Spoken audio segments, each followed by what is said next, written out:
ఒంటరితనం ఎలా ఉంటుందంటే, చిక్కగా అలుముకున్న ఈ చీకటిలా, నా చుట్టూ ఆవరించి భయపెడుతున్న ఈ నలుపులా.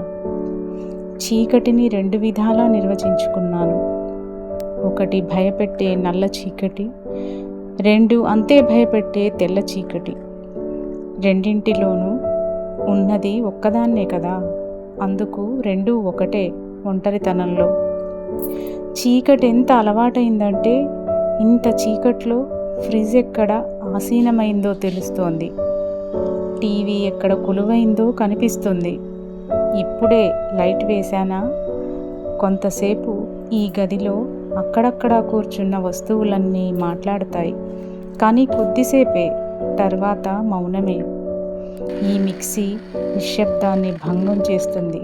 పేరుకున్న ఒంటరితనం క్షణం ఉలిక్కి పడుతుంది. నువ్వు, అప్పుడప్పుడు నీ నీడ తప్ప ఎవ్వరూ లేని ఒంటరితనం. కింద పడి నన్ను నవ్వించాలని దెబ్బ తగిలినా నవ్వే ఈ చిన్ని ప్లేటు జాలి వేస్తోంది పాపం. కానీ ఎంతసేపు అలా నా కోసం నాట్యం చేయలేదు కదా. ఆ కొద్దిసేపు నిశ్శబ్దం ఉలిక్కి పడుతుంది.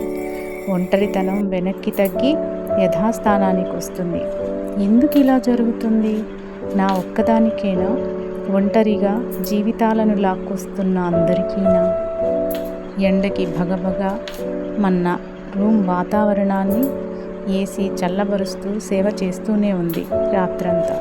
చీకటితో చల్లని భాషలో మాట్లాడుతుంటుంది, కానీ మౌనమే దాని భాష.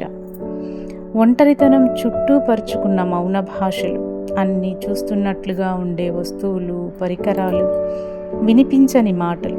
ఈ రాత్రిని సాగనంపడానికి ఎన్నెన్ని పాటలు పడాలి నేను. మనసులో ఎన్నెన్ని జోలపాటలు పాడుకున్నా నా వైపు తిరిగి చూడని నిద్రాదేవి. బయట గాఢమైన నిద్రలో తూగుతున్న పట్నం. బాల్కనీలో నాటిన మొక్కలు ఎంత విశాలంగా పెరిగేవో. బయట కుండీల్లో కుదించుకుని పగటి వేడిమిని విడిచి రాత్రి చల్లదనాన్ని వీస్తూ కాసేపు పలకరిస్తా అక్కడే రాత్రంతా నిద్ర కాయలేను. అన్నింటికంటే ఘోరం ఒంటరిగా అన్నం తినడం. ఎవరూ లేని రాత్రిపూట ఒక్కదానినే మనకు మనమే అన్నం తినిపించుకోవడం ఎంత బాధాకరం. రాస్తుంటే కాగితాలు తడుస్తుంటాయి, నిద్రలో దిండు కన్నీళ్లతో తడిసిపోతుంది.